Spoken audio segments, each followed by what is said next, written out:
Right then, Taco Tuesday update here. Literally taking my lunch break. It's midday. And I'm done for the day as far as calls. 2 calls, and they were both diagnostics. I dragged them out for as long as I could. Well, one wasn't a diagnostic. I had to put an ice maker in a Becco fridge that I ordered.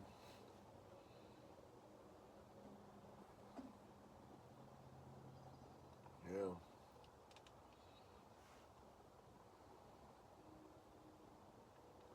Got a hold of Billy. I said, hey, you got any more calls for me? Any diagnostics, even if they're not in my area? And she's like, nope.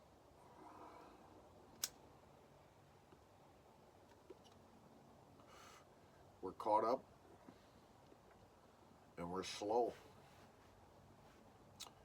We've got 1, 2, 3, 4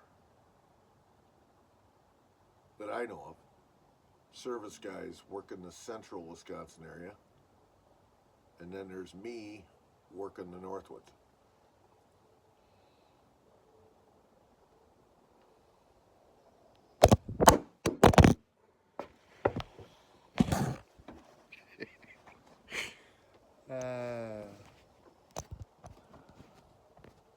A breeze came along and pushed against the screen and then knocked the phone over.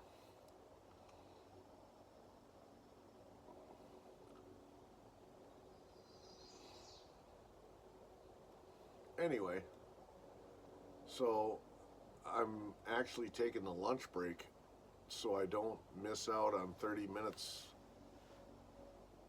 of pay. They actually deduct 30 minutes for lunch every day, whether you take it or not.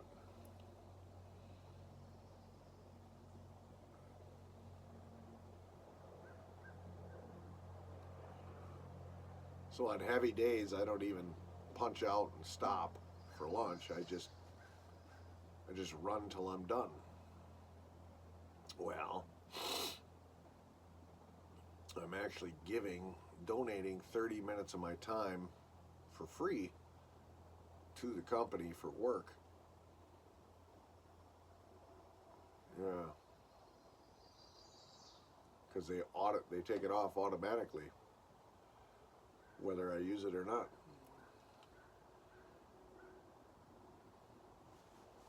That way they abide by state laws.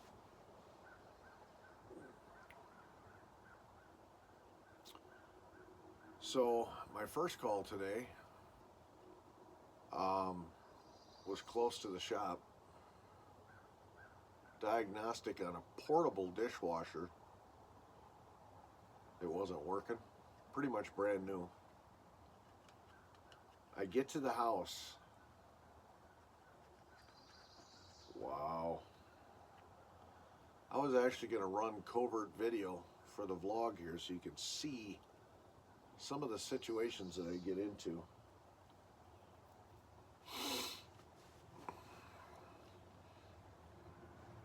These people were fat bastard hobos. Slobs.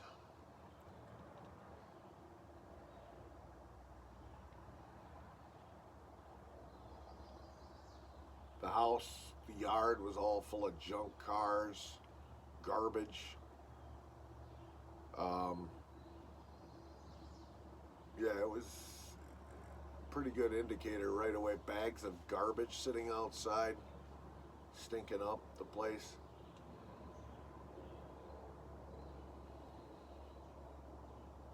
It was a pretty good indicator of what I was getting into inside the house. Sure enough, I wasn't disappointed. Absolute pigsty. Shoes are sticking to the floor. Animals everywhere. Dogs, cats.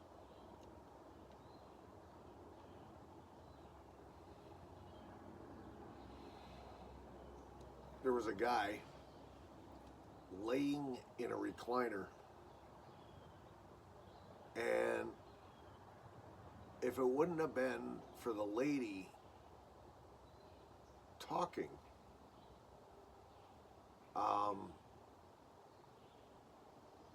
about him, I would have thought he was dead.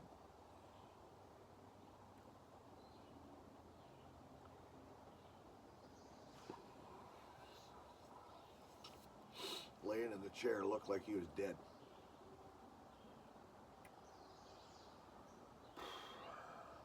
The dishwasher, when I opened it up, had standing water in it, rotten, and moldy plates. Literally gray, white mold on the plates. The kitchen counters, there was no space to work or to put my tool bag. I was not about to put my tool bag on that filthy floor that my shoes were sticking to. So I pulled out one of the dining room chairs that looked like people sat in on a regular basis and set my tool bag on that, just so it wouldn't get filthy. And then I proceeded to look at this dishwasher. Pretty much brand new. Wouldn't fill with water. In the dishwasher, on the bottom of the pan, all I saw was chunks and glops of food. So these fat bastard miscreants were literally putting their plates in there without scraping them into the garbage. Garbage? Where was the garbage? I don't actually know. It looked like everything on the counters was a potential garbage container. There was Nesco cookers sitting on the counter that still had food in them with a layer of mold over the top. Frying pans on the stove, same situation. The dishes in the sink were piled up so high that I could not turn the faucet nozzle, the arm. They were mounted up.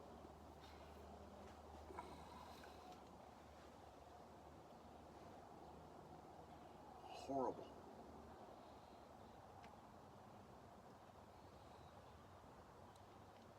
Four cats came to visit me in the kitchen while I was working. Tried to rub up against me. I was like, oh, hells no. I don't know if you got fleas or lice or anything like that, so I'm doing this little dance trying to keep these friendly cats who don't know any better from rubbing on my pants and transferring fleas. Dogs. She had a Chihuahua that had just had babies. So in the living room, in a makeshift playpen crate, were 8 baby Chihuahuas, puppies, going nuts.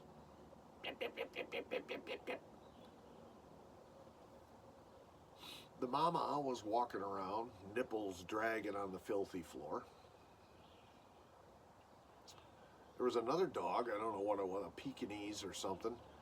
That poor thing came up, laid down on the filthy floor next to me, and kept looking up at me like, rescue me, get me out of here, take me with you. Outside, chained up on a rope, was an ancient coonhound, had to be 14, 15 years old, blind, fur all matty and mangy looking. Home, home, home. Just barking to get in the house. It's actually a better environment outside the house. It was so bad, I couldn't, it'd take your breath away. All it smelled like was mold and rotten food and BO. I couldn't concentrate. I stood in front of that dishwasher, and my environment had such a negative effect on me. I was like, I could not focus on what I was there to do.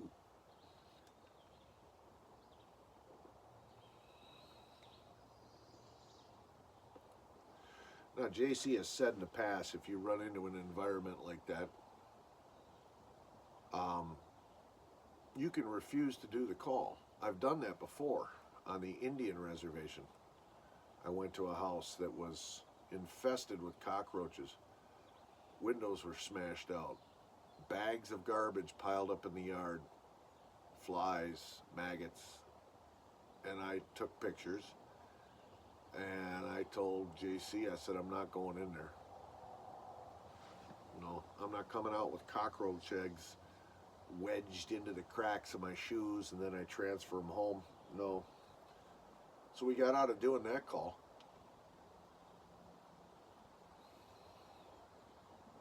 I should have done the same on this one.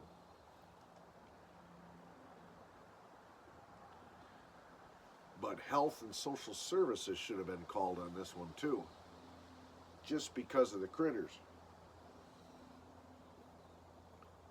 Very unhealthy, unsanitary environment for animals.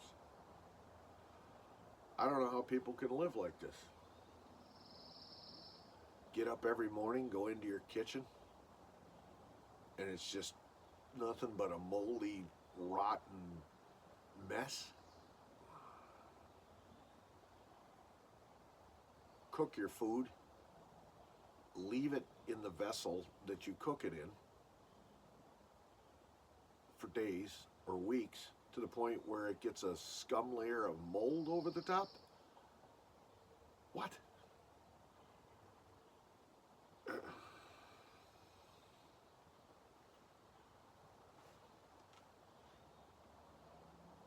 The lady was nice enough. She's just not right in the head. And I wasn't sure if the husband was alive or dead, laying in the chair. And then an able-bodied female teenager came walking out of one of the back bedrooms. I'm like, why the hell can't you do something?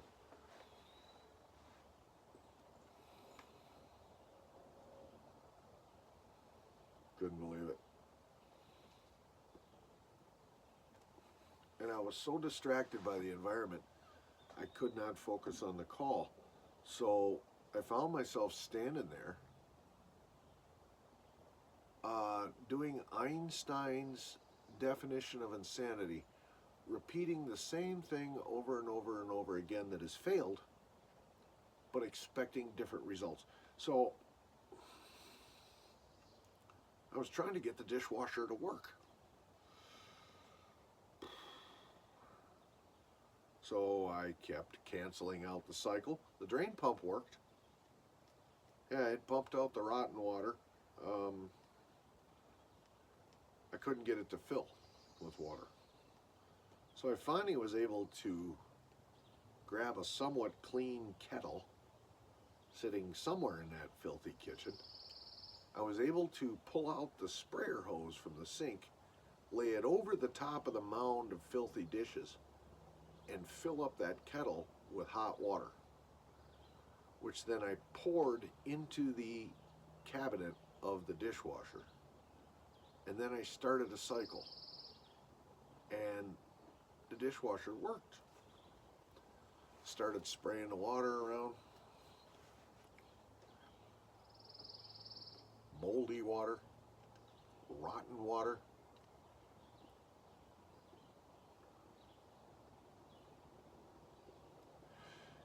And then the drain pump came on and pumped all the rotten water into the sink, because this is one of those portable dishwashers that clamp onto your sink faucet stem, right on top of all these other moldy plates and bowls and glasses. So everything worked, except it wouldn't fill with water on its own. So I asked the customer, I said, they were on a well. I said, do you have any problems with your water? Oh yeah, we got iron in our water. So I'm thinking what happened is the inlet screen on the water valve got plugged up with iron, and now it won't let the water in fast enough to fill up the dishwasher tank to have it start spraying the water around. Because it worked when I forced the issue and poured the water in there manually. So this means I have to order a part and go back there. So I told her, when I come back, because they were using the dishwasher, the top of the dishwasher, as a storage facility for things as well. I said I need everything off the top of this dishwasher when I come back, and I need a space made somewhere in this area that I can lay the dishwasher on its back to install this water valve part.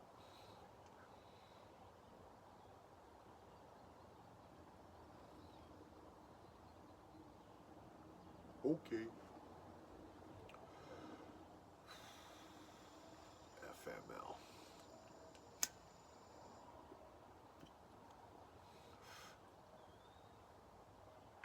So I got the hell out of there.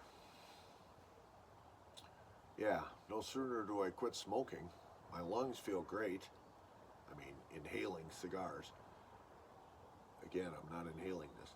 And I start breathing in copious amounts of rotten food and mold. At this rate, I'll be dead before retirement.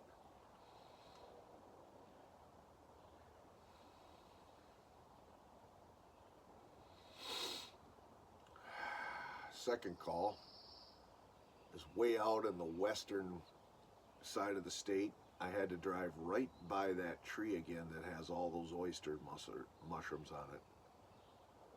There are so many, well, you saw the footage. There's enough there to fill a garbage bag, and it's right there.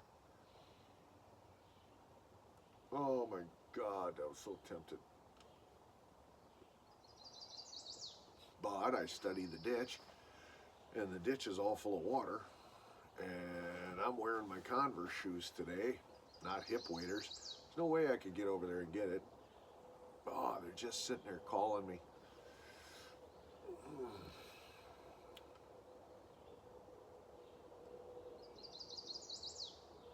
So I take my time putting that ice maker in, and then I leave. I drove there on a highway at 45 miles an hour. Cruise control set at 45. I didn't have any cars behind me for the longest time. And every time some cars would catch up, I would pull off on the side of the road and let them go by, and then creep along at 45 miles an hour. I did the same thing on the way back. On the way back, I asked Billy, I said, you got any other diagnostics that need to be done, even if they're not in my area? And she said, nope. So what's happening is, we're caught up on service calls. What did Bert say in the meeting? We've got like 400 in the queue. Now that seems like a lot, but a majority of those were waiting for the parts to come in. And since it's all waiting for parts, that means 7/8 of those calls are down in Central because DTR and the rest of the gang are parts chuckers.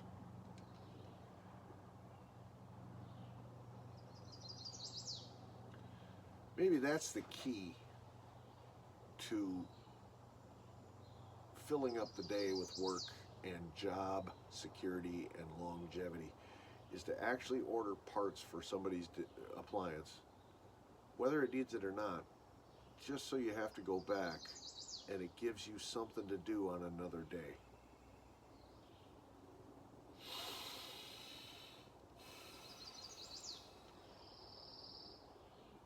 It could be what DTR is thinking.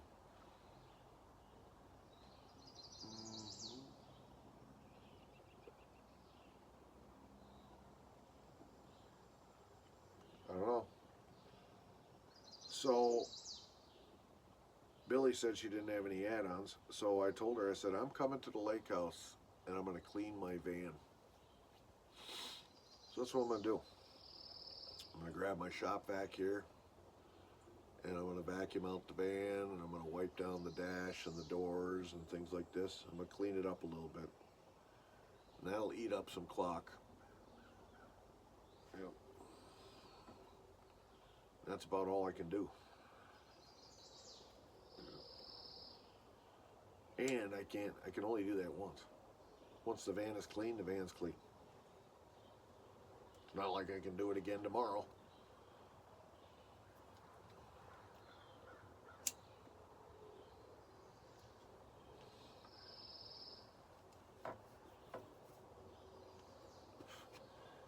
Mia's currently in surgery right now. They're drilling a hole in her head to relieve the pressure on her brain that's causing her to have stroke-like symptoms, and they're going to do a biopsy on that spot, take it out, cut it out, and check it for cancer.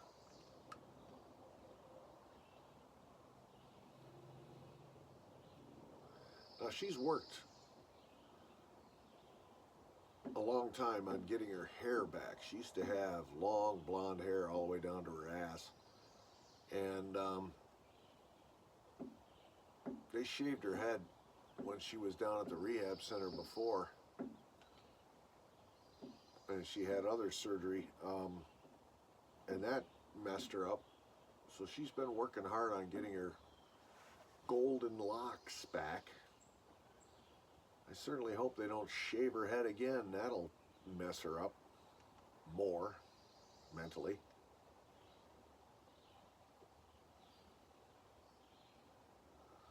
Yeah. But I told her to keep me in the loop.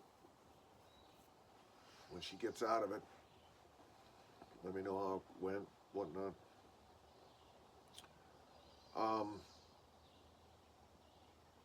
There's big consternation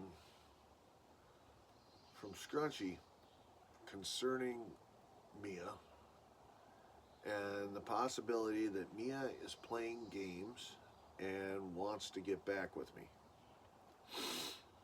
I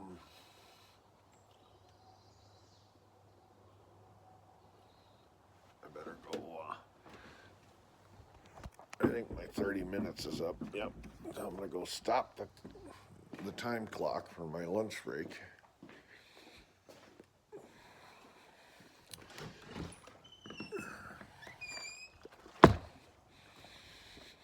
So anyway, Scrunch thinks she's playing games.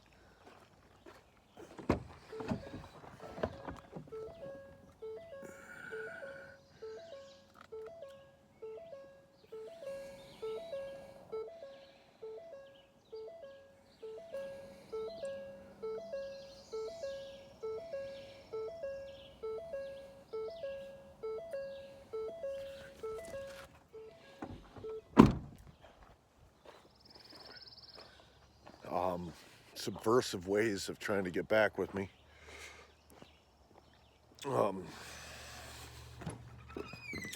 Just waiting for me to ask her back or give her the green light. You know what I mean? Mia probably can't understand why I haven't done that, but I spelled it out.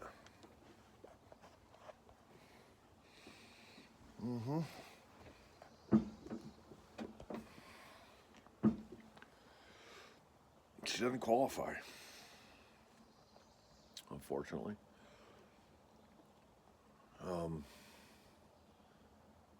Yeah.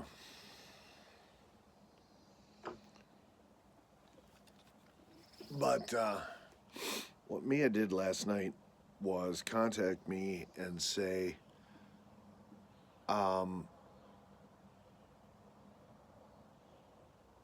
do you want my grandmother's china? Now, back in the day when we were going to cohabitate, and she was going to move up here and whatnot, she was going to bring her grandmother's china with her, obviously. It's high-end stuff. Remember, everybody in the family is financially well-to-do, so this isn't just Target brand china. This is nice stuff. Expensive.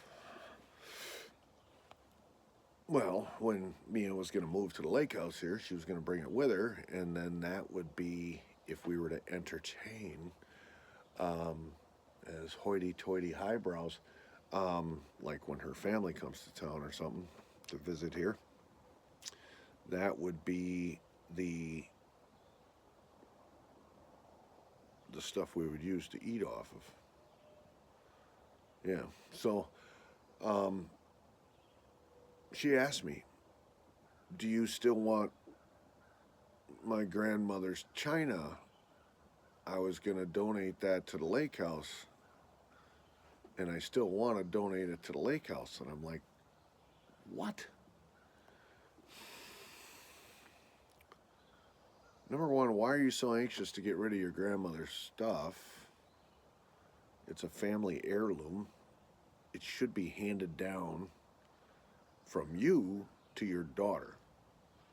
So Scrunch was just incredulous at this, and I am too. This china does not complement the house in any way.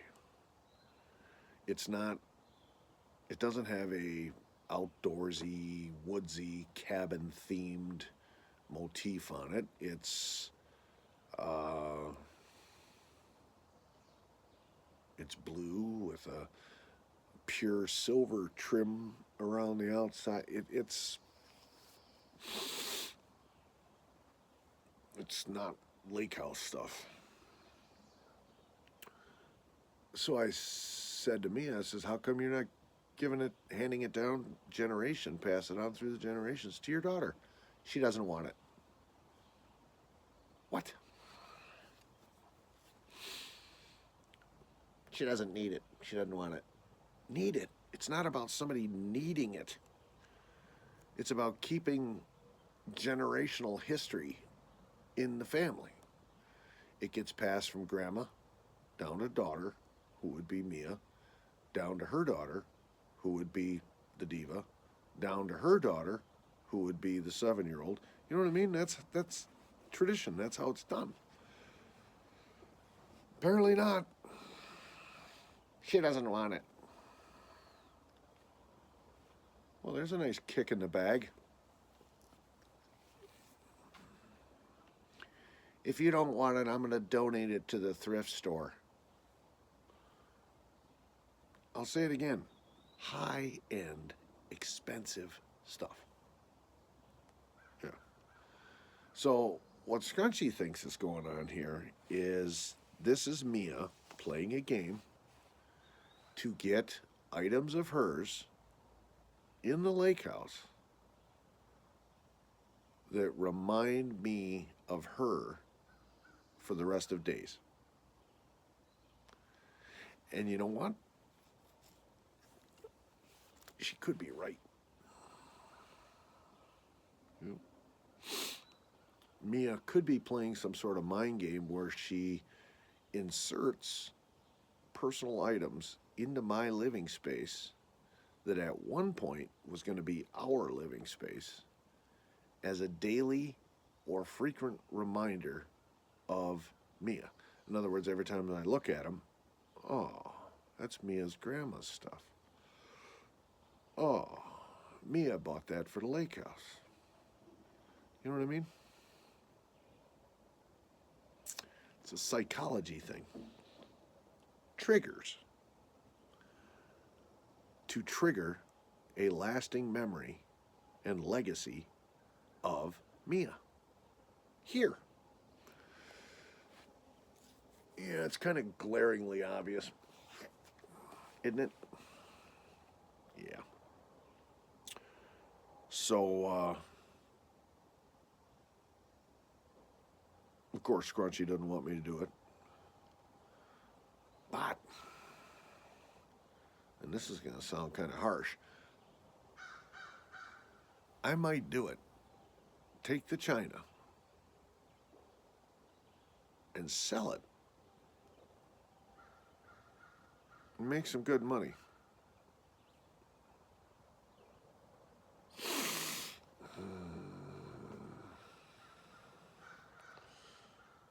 Yeah, it's not right, but why not?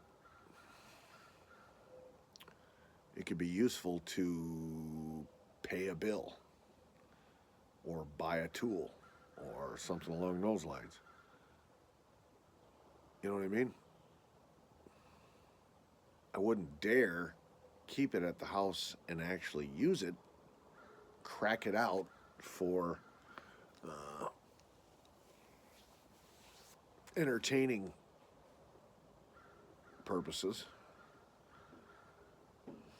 I, I don't know. Yeah. Yeah, that's really bothering Scrunch. Now, what Scrunch doesn't understand, Scrunch has threatened that I'm going to choose Mia over her. And what Scrunch fails to realize over and over and over again is nothing can happen unless I allow it to happen and I resign myself to it happening.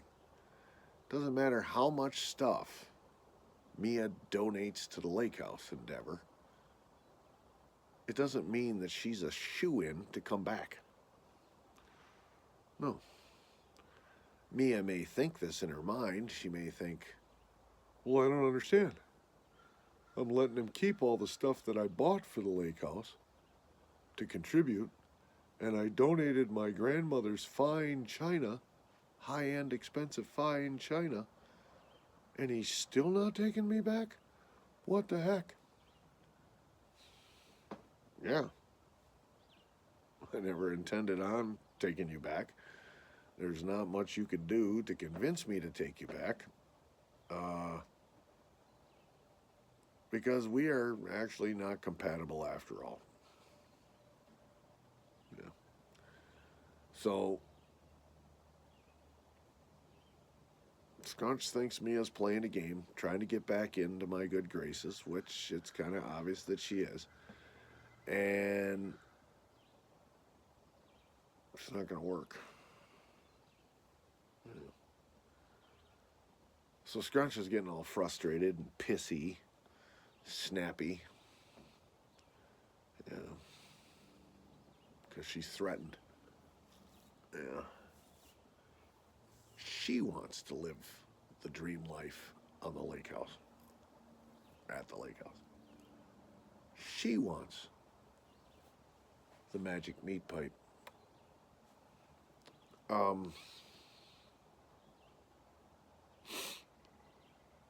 But she doesn't realize that she actually has it. She won because she's a more, she's a better business choice. That sounds harsh. As far as dual income for ease of life, quality of life, and compatibility between her and I for activities. Mia, I can't. Mia's not going in the mushroom woods. Nope. Mia can't handle bouncing around in the Argo and going on a wilderness camping trip way back in the Pickers in the wintertime. Mia can't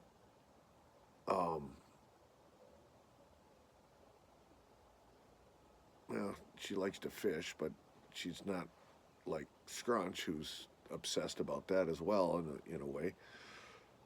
But most importantly, Mia can't contribute anything to the expenditures and the cost of living of having a lake house, other than the $1,200 she makes a month and she'll make for the rest of her days. Scrunch makes probably more money than I do. And her contributions, if we were to cohabitate, would be equal and very helpful and advantageous to sustaining this living situation. Nope, not with Mia. So that's harsh to say, because it's not Mia's fault that she's hamstrung by finances. But in all honesty, that has disqualified several, if not all, the women that I've been with, that I've taken for a test drive, for an interview process. That's been a big disqualifier. They do not make enough income to support a team environment, an expensive team environment like this. They make enough money to sustain themselves because they're freeloading off of somebody else. The diva is freeloading off her baby daddy. Yep, rent-free, utility-free, living in one of his extra houses. Free. Free medical care, because she's sponging off the government as a bottom feeder. Now she's trying to apply for disability, so she gets more stuff for free and she doesn't have to work. Bottom feeder. Collie, she's now on disability. She makes $1,200 a month, or around there. She has no ambition or desire to go get a full-time job at Walmart or something where she could make more money, because she'll lose the benefits, the handouts. Santa Claus will go away. So she's content to spend the rest of her days living with her mom, pretty much for free, and $1,200, $1,500 a month income. Kate was in the same boat until she got with Rob, and I think Rob talked her into getting a job. So now Kate has a good job. So Kate's not in that same scenario. Who else was there?